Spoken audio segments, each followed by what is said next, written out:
Megastar Shakib Khan soldier সিনেমার বাকি অংশ শুটিংয়ের জন্য তিনি বাহিরের উদ্দেশ্যে রওনা দিবেন আগামীকাল, যেখানে একটি সূত্র থেকে এই বিষয়টি জানা গিয়েছে। এমনকি আসলেই কি এই বিষয়টি সঠিক?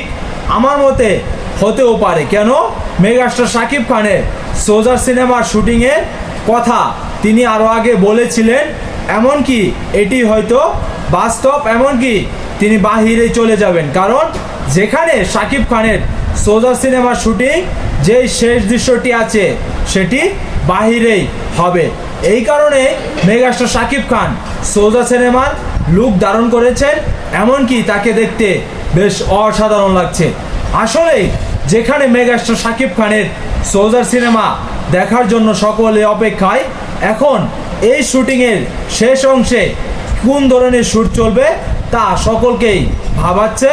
এমনকি শাকিব খানের সোলজার সিনেমা দেখার জন্য সকলেই আগ্রহে বসে আছে।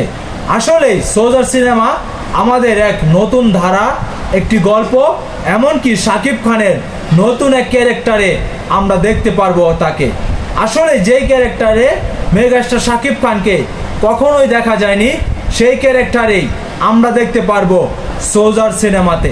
এই সিনেমাটি শুধু আর শাকিব খানের একটি ক্যারিয়ারের সবচেয়ে বড় বাজেটের সিনেমা আর এটি নিয়ে আসলেই সকলেই আলোচনা, এমনকি সমালোচনা যেমন করছে, ঠিক তার চেয়ে আলোচনার দিক দিয়ে মেগাস্টার শাকিব খানের সোলজার সিনেমা দেখার জন্য সকলেই আগ্রহে বসে আছে। কারণ যেখানে সোলজার সিনেমাতে মেগাস্টার শাকিব খানের যে অ্যাটিটিউড, এমনকি যে লুক দেখেছে, আর সেখানে আছে নায়িকা চরিত্রে তানজিন তিশা, তাকে প্রথমবারের মতন মেগাস্টার শাকিব খানের সাথে নতুন এক সিনেমাতে তিনি চুক্তিবদ্ধ, এমনকি এই প্রথম এই সিনেমাতে তিনি অভিষেক ঘটাচ্ছেন। আসলে এটি দেখার জন্য আমাদের অপেক্ষা করতে হবে। কিছুদিন পর হয়তো অফিসিয়ালি ঘোষণা আসবে এই ছবিটি কবে রিলিজ দেবে।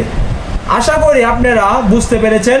এমনকি আপনাদের মতামত কি তা অবশ্যই ভিডিওটির কমেন্ট বক্সে আমি দেখতে চাই।